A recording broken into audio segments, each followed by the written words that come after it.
Hi, my name's Nadine Waverly, and last week, my son left me standing at a gas station in the pouring rain. No phone call, no explanation, just silence and taillights. But what hurts more than being abandoned in a storm is realizing it wasn't a moment of anger. It was planned, quietly, carefully. The bank withdrawals, the deleted documents, the way my name vanished from the company I helped build with my own hands. And just when he thought I'd be stranded and humiliated, the CEO pulled up to pick me up. So tell me, how does a mother go from being the foundation of her son's success to being treated like a forgotten receipt? Is this just one family's fracture, or is it something we're not talking about enough? Let me tell you what really happened. The moment the car door clicked shut, something inside me did too. I didn't say a word, neither did Jaron. He just stared ahead, through the windshield, then muttered, "You need some space, Mom. You've been too much lately." And with that, he shifted into drive and pulled away. I stood there, the rain slicing sideways, soaking through my jacket in seconds. My shoes squished on the cracked asphalt of the gas station, which looked more like a relic than a working stop. I watched the taillights of my son's sedan blur into the downpour until they vanished altogether. No umbrella, no warning, no clue. This was how the evening would end. The kid behind the counter didn't even look up when I walked in. I might as well have been invisible. It was 7:33 p.m. My phone was at 23%. Somehow that felt like a cruel little joke, like my usefulness was draining on a screen pixel by pixel. I sat on the edge of a dusty chip rack, listening to the hum of the drink cooler. If there was a lower point in my life, I couldn't think of it. I kept checking the glass doors, hoping, but no one came. He hadn't always been like this. There was a time Jaron used to call just to say hi, when a text from him didn't make my stomach twist. But lately, his silences had taken up more space than his words. Missed birthdays, declined calls, rescheduled holidays, all strung together like some invisible necklace of rejection I'd worn too long. I scrolled through my messages. Nothing from him, of course. Just spam emails and 2 notifications from my bank app. I almost deleted them without looking, but something made me open one. A withdrawal. 2, actually, from our joint account. I opened my banking app, hands trembling, and stared. $10,000 gone. Transferred out. Time-stamped just an hour before he dropped me off here. I sat up straighter, suddenly wide awake in my wet clothes. I searched my emails for any activity connected to Kemper Capital, the company I helped him build. Nothing. I tried logging into the internal portal. Access denied. Heart hammering, I called the front desk. The assistant hesitated when I gave my name. I don't see you listed under active stakeholders anymore, Mrs. Waverly. Let me double check. But I'd already ended the call. I didn't need confirmation. Years ago, I'd poured my retirement into that company. I'd written checks when his credit wouldn't hold, co-signed leases, sat through endless pitch rehearsals, fixed typos on decks at midnight. And now my name wasn't even on the building I helped pay for. I pushed the door open and stepped back outside. The rain hadn't let up. It pelted my shoulders like an accusation. I didn't even bother to find shelter. I let it hit me, soak through everything. The water wasn't cold enough to numb the betrayal, but I stood there anyway, frozen. And I heard Martin's voice, my late husband, as if it were carried in the wind. "You made him strong," he once told me, "but strength without grace becomes something ugly." Back then, I'd nodded, not really understanding what he meant. Now I knew. Jaron didn't just erase me. He had planned it, strategically, efficiently, the way a person deletes a file, quick, clean, no second glance. The sound of tires cutting through water pulled my attention. A sleek, black SUV glided into the parking lot and stopped near the pump closest to me. For a second, I didn't move. Could have been anyone, a stranger, a traveler, another ghost in the storm. But then the driver's window rolled down, and I saw him, Elias Darnell. He looked older than the last time I saw him, grayer, maybe 10 pounds lighter, but still sharp-eyed and watchful. The same man who had once asked me to review his first business plan before he even knew how to write one. "Mrs. Waverly," he said, voice cutting through the patter of rain. I didn't answer right away. My lips felt numb, his brow furrowed. "Are you okay?" And I finally managed to speak, not a scream, not a sob, just a sentence that held everything inside it. "He left me here, Elias, just like that." He didn't respond immediately, but his heart, "No, Cerceste, Anchart and chart."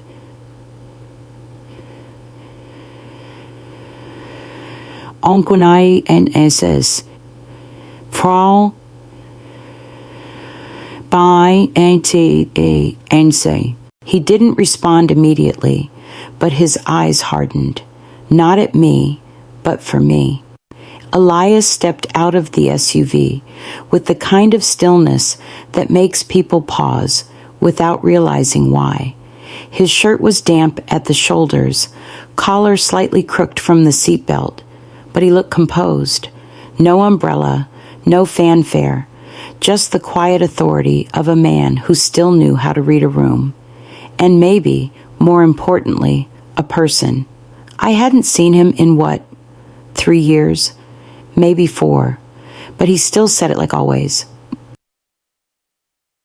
"Mrs. Waverly." Not because I demanded the formality, but because he always said it with respect. No smirk, no script, just recognition. "I saw a ping from an old account," he said, nodding toward the phone in his hand. "Security flagged your login. I figured it couldn't be anyone else." I didn't ask how he knew where I was. I was too tired to question kindness. He walked around, opened the passenger door, and waited. For a second, I didn't move. Then, I stepped in. The inside of the SUV smelled faintly like eucalyptus, probably one of those wellness air fresheners someone in HR recommended. The rain had softened to a whisper, tapping the windshield like a metronome for everything I hadn't said yet. He didn't ask questions right away, just handed me a bottle of water from the console. I didn't realize how thirsty I was until I cracked the cap and drank.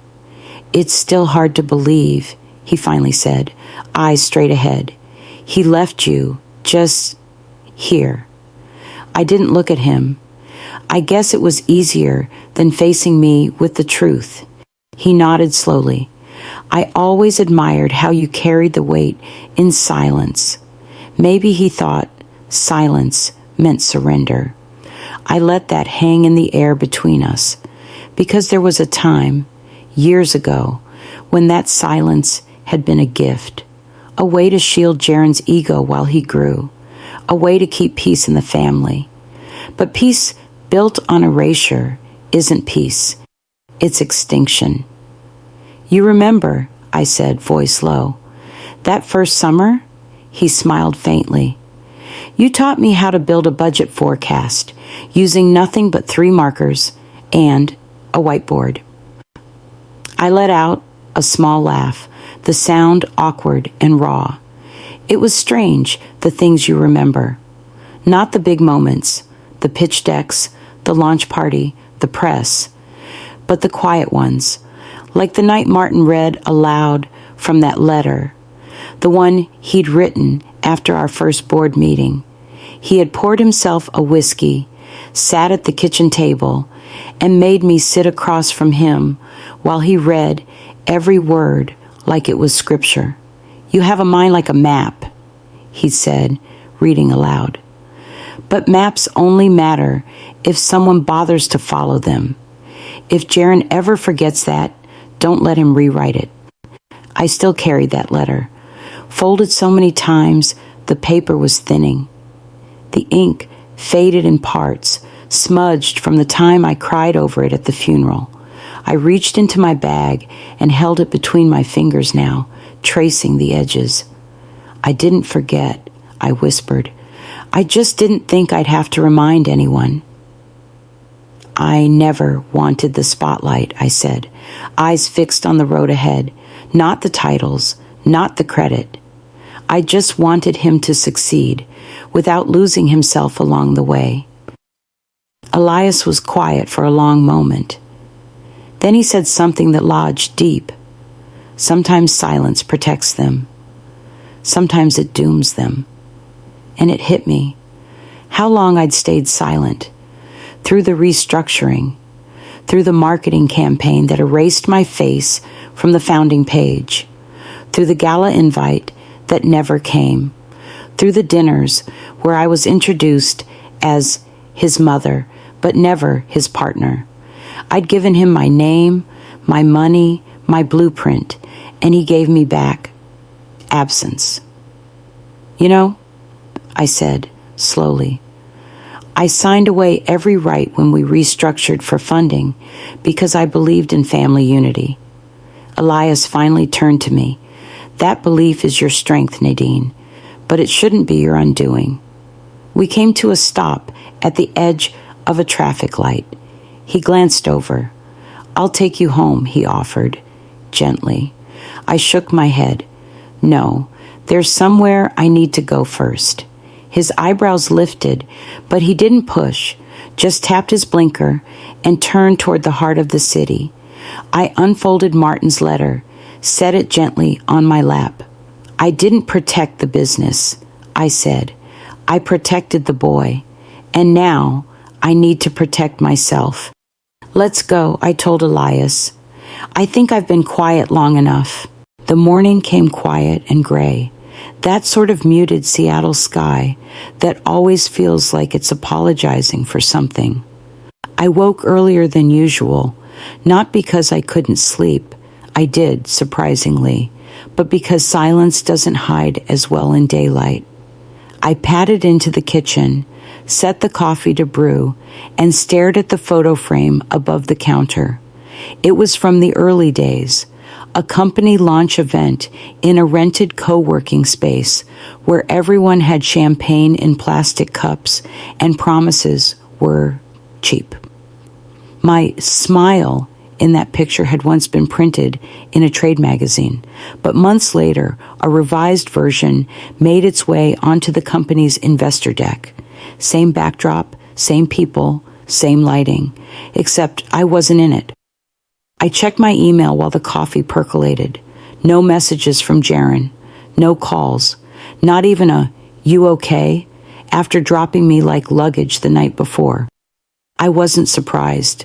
That kind of wound stops bleeding and just starts burning. The phone rang as I poured my coffee. It was my youngest grandson, Marky, still in his Spider-Man phase, still mixing up his R's and L's. "Grandma," he chirped. "Daddy's at work. Want to hear my robot voice?" I smiled, tried not to let it crack. "Of course, sweetheart." He buzzed into the phone like a circuit board on helium. I laughed in the right places, just happy to hear a child's voice, any child's voice, speak to me without filters or agendas. Then he stopped and asked, like it was the most natural thing in the world, "Did you ever work with Daddy at his big company?" I paused, not long, just a breath, but in that second, I could feel the earth tilt a little. "Oh, I just helped a little," I said gently. "A long time ago." He was satisfied with that and went back to talking about his cereal. We wrapped up after he heard a cartoon jingle and ran off. I hung up, stood still for a moment, and then pressed a dish towel to my mouth to catch the sob that came from somewhere I didn't know I still carried. It wasn't his question that broke me. It was that the answer had been erased so thoroughly, so systematically, that even the next generation thought I was never there. A year ago, almost to the day, I'd tried to attend my oldest granddaughter's high school graduation. I'd bought a pale blue dress and a matching hat. The kind of hat that says, "I'm proud, not flashy." I showed up early with a bouquet of daisies, her favorite since she was little. At the security checkpoint, they asked for my name. I gave it. The man scanned the list and frowned. "I'm sorry, ma'am, you're not on the guest list." I laughed at first, thought it was a mistake. Then I saw Isolde across the field, talking to someone with that sweet, empty expression she wore like perfume. I waved. She saw me, then turned away. Later she texted me, "So sorry. Totally slipped my mind to submit your name. They were strict about tickets this year. Hope you understand." But of course I understood. I stood on the sidewalk that afternoon holding the flowers, waiting for a glimpse of my granddaughter walking across the stage. But all I saw were caps and gowns too far away to claim. I went home and pressed the bouquet between cookbooks. I haven't opened that shelf since. After lunch, I pulled out my journals. Years of notes in shorthand, barely legible even to me. But the patterns leapt off the page. It wasn't just one slight. It was years of "forgot to tell you," and "we went ahead without you," and "we'll loop you in next time." Hundreds of little silences. Invitations lost in the mail. Photos where I'd been cropped out. Meetings moved last minute. Praise redirected to someone else. They weren't wounds, not individually, but together. They were a message. They'd been trying to write me out for a long time. And the worst part? I let them. I went upstairs, opened the old cedar chest at the foot of my bed. Inside were folders and manila envelopes, each one labeled with dates and scribbles in my handwriting. One in particular stood out. It was titled Kemper Financial Vision Draft. Paper yellowed at the edges. Inside, rough sketches and lists written with bullet points and conviction. That was the first year, before the website, before the investors, before the title was taken away. I laid the papers across the bed, smoothing them out with my palms. "If they want to forget me," I murmured, "then they'll have to remember me in court." And with that, I reached for my phone. Not to call Jaron, but my attorney. I won't be silenced, not even by the son I raised. That thought echoed through my chest as I stirred creamer into my coffee the next morning. The gray light filtered in weakly through the curtains, and the house hummed with the kind of stillness that lets a mind run loud. I'd made my decision. I wasn't going to let them write me out without a fight. I dialed Delphine's number, and she picked up before the second ring. Her voice was sharp, alert, like she already knew something had shifted. "I need to talk," I said. "It's gone too far." "Then we meet tomorrow," she replied. "I've been watching the company's filings. Something's off." I told her everything about the account access being blocked, the sudden silence, the money, and the gas station.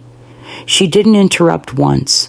When I hung up, I took a manila folder and labeled it in bold, deliberate letters, Kemper Rewrite. Inside it, I placed the original documents, photos, handwritten notes, and a list of witnesses who remembered the start. I wasn't going to let the truth float away. I'd pin it down. Late morning, a message popped up on my phone from Elias. Just a screenshot. I clicked it, thinking maybe it was follow-up from our ride. But it was an email. From me, or at least it looked that way. Sent to the Kemper Capital Board. The subject line read, "Urgent clarification, threats to corporate integrity." The body was worse. Paragraphs of garbled, incoherent accusations. Words like embezzlement, psychological warfare, coded signals. It read like the manifesto of someone spiraling, but I hadn't written it. It was dated 2 nights ago. The IP address linked back to my home Wi-Fi. The device listed was a laptop I hadn't touched since before Martin passed. Then it hit me. Thanksgiving.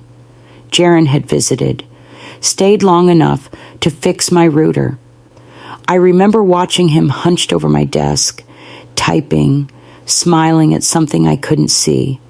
I hadn't thought anything of it. Just another son trying to help his mother. Now it felt like sabotage disguised as love. Around noon, I stepped outside to get the mail, and Marjorie from next door waved half-heartedly. She crossed the street, eyes cautious. "I saw something odd on next door," she began. Are you all right? They're saying you might be, well, not well." I blinked. "Excuse me?" She shifted, uncomfortable. "Some post, anonymous, said you've been making scenes, talking to yourself, forgetting where you are." I laughed, one dry exhale. "Is that so?" I thanked her, then went back inside, locking the door behind me. Online, I searched the neighborhood group. There it was, a thread with no name, dozens of comments, concerned neighbors. One person asked if I should still be driving. Another claimed I'd called them twice in one night, rambling. My hands clenched the counter edge. So this was it, a full character hit job. Jaron wasn't just planning to silence me. He was trying to make sure no one would listen, even if I screamed. I called Delphine again, told her everything. We spoke in clipped, efficient tones, like women who'd done this before. Maybe not here, but somewhere, sometime. She asked if I'd kept the old devices. I had. She told me to leave them untouched. "Could be criminal," she said. "If he planted software, we're looking at federal implications." We agreed to meet at her office the next day. I'd bring everything. She'd bring a contact in cyber investigations. When we hung up, I set up a decoy. I connected an old flash drive to my guest network, labeled it Shareholder List 2020 Updated. Inside was a single PDF with a statement. "If you're reading this, you've already proven why I can't trust you." Then I waited. That night, I sat by the fireplace and opened my laptop. I created a document, not for the court, not for Jaron, for me. In case they took everything else, the company, the reputation, the voice, I'd have this.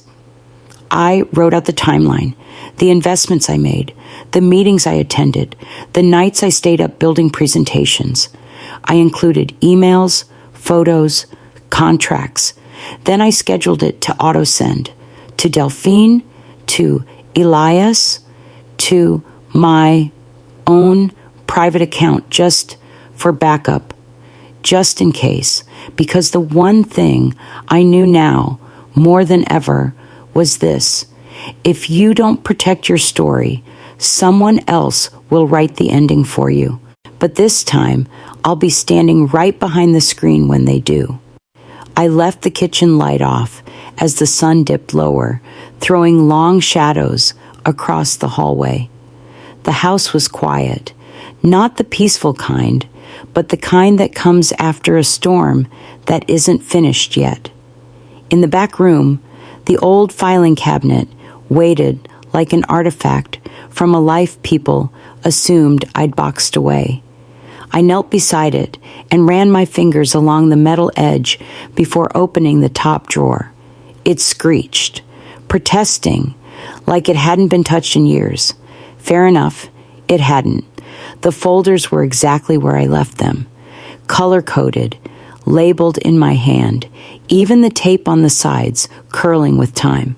I pulled out one marked Cap Table, 2011, flipped it open. Inside was an old USB and a printed Excel spreadsheet. Initial Cap Table, Nadine V3. I'd named it myself, back when we still laughed in that tiny co-working space and had to bring our own extension cords. 70% equity. Mine, in black ink, initialed by Jaron, Martin, and me. They forgot I kept things. I spread the papers across the dining table, made piles by year, by category, scanned what I could. I built a timeline that tracked every dollar I put in, every decision I co-authored, every strategic vote I'd been present for, and later, absent from, according to the new bylaws. Then I opened a new document and wrote a cover memo with 3 bold headers: proof of origin, timeline of involvement, erasure attempts. I printed everything twice and sealed the second copy in a manila envelope labeled "In case of escalation." Funny, they thought I didn't know how to play the long game, but I'd played it long before any of them even realized there was a board. Just after 6, I heard a knock. Not the kind from a courier or neighbor, deliberate, measured. I opened the door to find Delphine standing there, holding a slim leather file, her hair pinned back, eyes steady. "I figured you might need this," she said. Inside was a single sheet, cream-colored paper, a bit brittle around the edges, with 3 signatures at the bottom. Mine, Martin's, and Jaron's, the founding agreement, dated and notarized. A clause included that recognized my equity stake and role in the original formation. "I kept it," she said softly. "Martin handed it to me the week before he died. Said, if they ever turn on her, give this back." I pressed my lips together, not trusting them to stay still if I opened them. "He knew," she added. "He saw it coming." We sat in silence for a moment, like 2 women standing at the edge of a battlefield they never wanted, but knew how to walk. I took everything, the cap table, the founding contract, receipts, emails, and copied them onto a new flash drive. No internet sync, no cloud, just bytes stored in plastic, labeled by hand, Truth Vault. Then I placed it inside the fireproof box in the closet, locked it, and set the key back inside the porcelain teacup where I'd hidden it since Martin funeral. There was comfort in having a record that didn't depend on anyone's permission to exist. As the sun vanished behind the skyline, I picked up my phone and called Elias. "I have something you'll want to see," I said, simply. He didn't ask questions, just agreed to meet the next morning at a neutral space. No assistance, no distractions. When I hung up, I stood in the quiet of my office and let the weight of what I'd just done settle in. Let them try to delete me again. This time, I wasn't going to disappear quietly.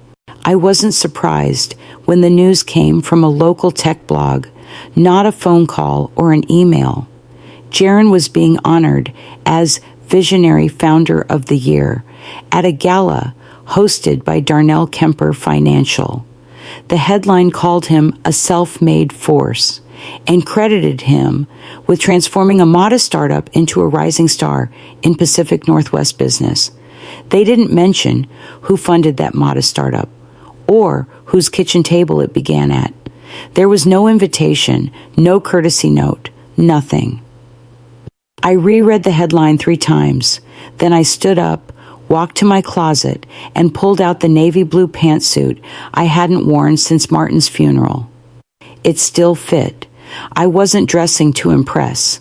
I was dressing to remember who I was, before they tried to rewrite it. I placed the flash drive in the inner pocket of my coat. In my purse went the coffee-stained contract Delphine had returned to me. The founding document. My name, Martin's, Jaren's. No redactions, no revisions, just ink and truth. Then I called a car. By the time I arrived downtown, twilight had settled into the city, casting soft reflections off the building's glass facade. The Darnell Kemper Event Hall glittered with uplighting and branded signage. Inside, everything gleamed, from the champagne flutes to the polished speeches. No one stopped me as I entered. A few staffers glanced at me with the kind of recognition that doesn't know where to file itself. Am I a guest? A problem? A ghost? Elias was already inside. He saw me immediately, gave the slightest nod, and turned his attention back toward the stage. Jaren stood at the podium, his voice warm, practiced, confident. When I started this company, I had a vision, he said. A dream, really, to build something from nothing. Something from nothing. It echoed in my ears like a challenge, as if the decades before had been air, as if the hands that held him up weren't worth remembering once he'd learned to walk. I didn't move. I didn't interrupt. Not yet. He launched into a slideshow, photos of the early team, the office renovation, product mock-ups, a line graph that went up and to the right, as if success were linear and clean. Then, quietly, Elias leaned toward the AV technician at the back of the room and whispered something. The screen glitched. Then it shifted. A new image appeared. Me, standing beside Martin, pointing at a whiteboard with a hand-drawn outline. Kemper Financial, Phase 1. Jaren, barely out of college, grinning behind us. I was in slacks and a cardigan, holding a cup of tea and a marker, like I owned the damn room, because I did. Then the slide changed again. The founding contract, zoomed in on our signatures, mine first. The audience rustled, murmurs rippled. Someone near the front gasped. A fork dropped against a plate. Jaren froze mid-sentence. I caught his eye. He looked confused, then furious, but he didn't move. He just stood there, blinking, as the lights of 1,000 truths finally found him. I turned and walked out. Not because I had to, not because I was afraid, but because I didn't need to see what happened next. My presence had already done what it came to do. Let them spin. Let them sweat. Let them scramble to explain. I stepped through the glass doors and into the night. The air smelled like wet cement and redemption. They forgot who held the first pen. I said to no one. But the world was finally starting to remember. The screen was still on when I walked into the kitchen, its soft blue glow casting long shadows across the tile. I hadn't planned on checking anything before coffee, but the sheer volume of missed calls flashing across my phone froze me in place. I opened the first text. Have you seen TikTok? I blinked, confused. Then the link loaded. It was me, standing at that rundown gas station, clutching my purse in the rain as Jaren's car pulled away. The angle was shaky, probably recorded through a windshield, but unmistakable. The caption read, "Man dumps his elderly mother at gas station. She just stood there." The video had over 2 million views. The comments were worse than the footage. Who does this to their own mother? Is this what success looks like now? Elder abuse, plain and simple. One even asked if I had Alzheimer's. Another suggested someone call Adult Protective Services. I turned off the phone, sat down, stared at the wall for a long minute before I even realized my hands were shaking. By noon, it had made the rounds. Local outlets picked it up, then national ones. My name wasn't mentioned yet, but people were digging. I hadn't spoken publicly. Not once. Not even when I found myself scrubbed from the company's About page. But apparently, The internet had decided I was worth defending. And then the next article dropped. A local business blog ran a statement attributed to Isolde. Mrs. Waverly hasn't been involved in Kemper operations in over a decade. We wish her peace. It was surgical, calm, calculated, the kind of PR phrasing that sounds polite but cuts to the bone. No mention of the founding documents. No mention of my name on the original ledger. No mention of the years I signed checks while Jaron pitched dreams. We wish her peace. My mouth went dry. It wasn't just spin. It was a rewrite. I stared at the line until my vision blurred. They weren't even pretending anymore. That afternoon, the pushback began. Under the video, former interns and junior staff began commenting. One wrote, "Mrs. Waverly trained me personally. I wouldn't have made it through the first year without her." Another uploaded a grainy clip of me leading a team huddle. Whiteboard behind me, sleeves rolled up. It wasn't flashy, but it was real. Elias called around 4. "We need to talk," he said. Privately. Before this escalates into something neither of us can pull back from. He didn't sound nervous. He sounded disappointed. Not in me. In what Jaron had become. Evening came, and so did the silence. The kind that isn't peaceful, but surgical. I sat at the kitchen table and stared at my inbox. Among the messages were 2 that stood out. One from my church committee. Kindly worded, but unmistakable. "Given recent attention, we'd like to revisit your participation in Sunday rotation. Just for now." The second was from an old family friend. We used to vacation together when our kids were toddlers. "We're staying out of this, Nadine. Hope you understand." I did. Jaron's reach wasn't just corporate anymore. It had seeped into social spaces, soft circles, places I thought were immune. And that realization carved deeper than I expected. It was one thing to lose control of a narrative. It was another to realize people you trusted preferred silence over truth. So I wrote, not a rebuttal, not a tantrum, just facts. I compiled photos, meeting notes, receipts, dated documents, and scanned contracts. I uploaded them to a private link. Then I posted one sentence across all my accounts. For those asking, yes, I was there at the beginning. I raised my son to be strong, not to be cruel. And then I clicked post. Let's see how strong he remains when truth is louder than applause. And from here on, I would speak without permission. By 5 o'clock, the folding chairs were already in rows. Elias arrived first, dressed in simple charcoal slacks, no tie. Delphine followed, minutes later, carrying a manila folder and a cautious expression.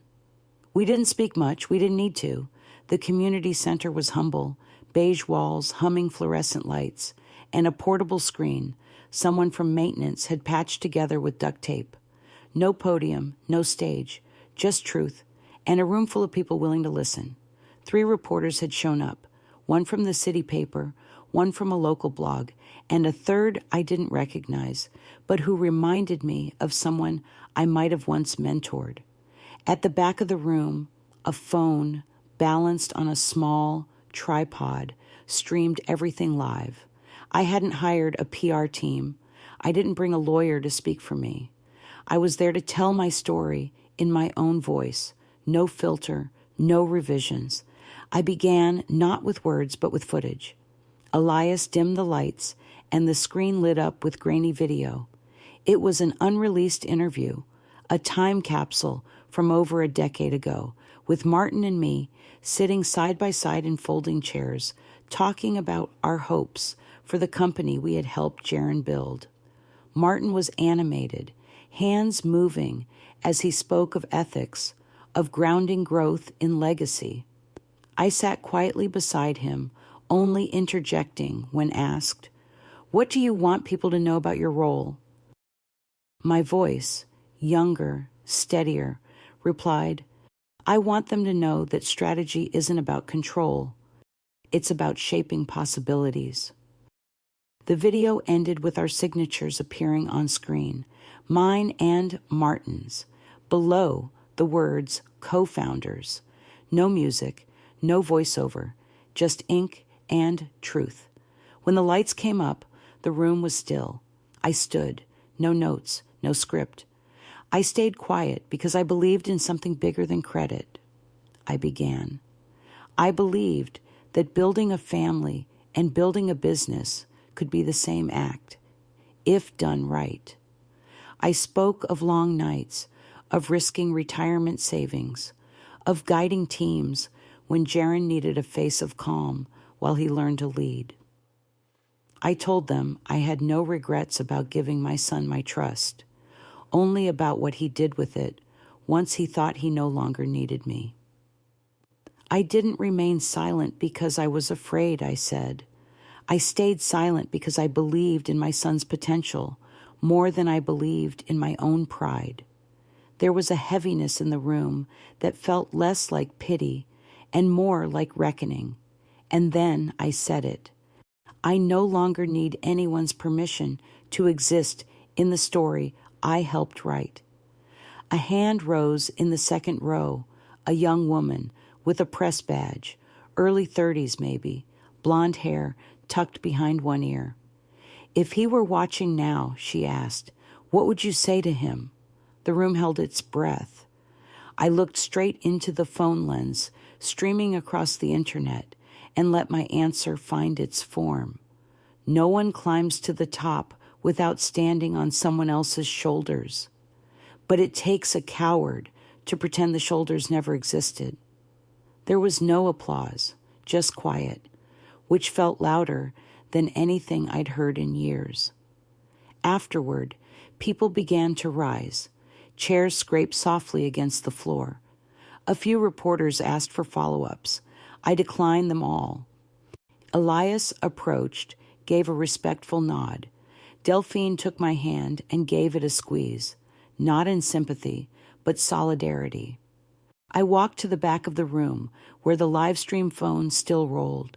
I leaned in, not too close, and spoke softly into the lens. The blueprint, it had my handwriting. They couldn't erase it.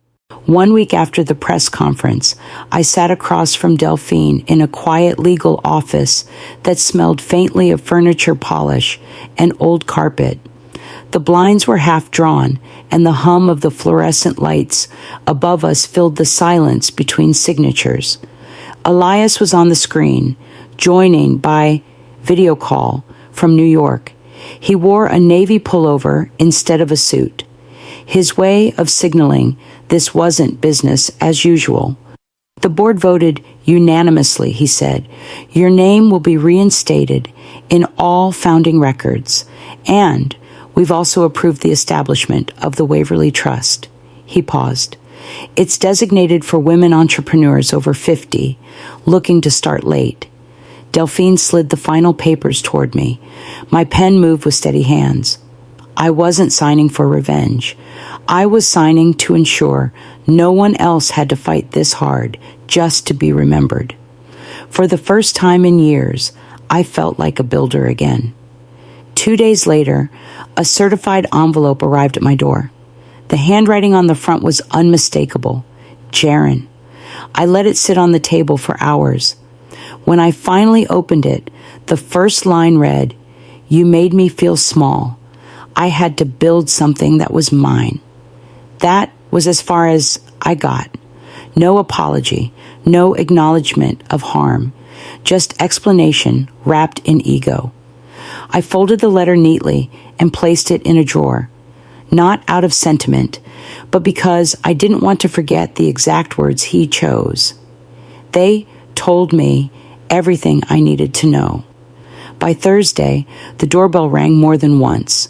Not reporters, not former colleagues, strangers. One woman brought flowers, hydrangeas, soft blue, and a note that read, You spoke for all of us who stayed quiet too long. Cards filled the mailbox. Messages came from women I'd never met. A former intern wrote, "Because of you, I applied for a grant this year. It wasn't until I saw you stand up that I realized I could too." At the grocery store, the cashier, who usually just scanned and nodded, asked how I was holding up. A neighbor I hadn't spoken to in years helped me load bags into the car. It wasn't fanfare, it was kindness. And it reminded me that even after silence, people still hear. On Saturday morning, I pulled out my gardening gloves. The backyard had been a mess since last winter. Weeds tangled around the lavender. The rosebush sagged with dead wood, and the soil needed turning. I worked quietly, removing what no longer bloomed, making room for what might. I planted tulip bulbs, reds and yellows, the kind Martin always bought when spring teased the air. I wasn't trying to escape the past. I was planting something new right beside it. It wasn't lost on me how similar that felt to rewriting my place in the world. Later that afternoon, I sat at my desk with a cup of tea and opened my laptop. A small nonprofit had asked me to film a short message for their online fundraiser. They supported older women returning to the workforce after loss or reinvention. I positioned the webcam, adjusted the angle, and pressed record. "My name is Nadine Waverly," I began, "and the most dangerous lie anyone can tell you is that your silence means you have nothing left to say." I paused, then added, "But silence is often a choice, a hard one, and one day, if you choose to speak, you deserve to be heard. You deserve to be written into the story." I ended with a quiet smile, eyes fixed on the camera. I didn't win everything, but I didn't lose myself. And that, finally, is enough. In life, we don't always get the closure we expect, but sometimes we find a deeper peace when we stop asking for permission to heal. Looking back, I realize now, silence is not the same as weakness. Sometimes it's the quiet work of planting roots so deep, even the strongest winds can't pull them out. If there's one thing I want you to take from my story, it's this: don't let anyone else write the final line of your legacy. You matter, your voice matters, and it's never too late to reclaim your name, your truth, your space. Now I'd love to hear from you. Have you ever felt invisible in your own family? What did you do or wish you had done differently? Leave me a comment with your story, or simply type 1 if this touched your heart. Tell me where you're watching from. I'd love to know how far this story travels. And if this video meant something to you, please subscribe to the channel so you don't miss the next story. We have more voices to honor, more truths to tell. You're not alone, and your story isn't over.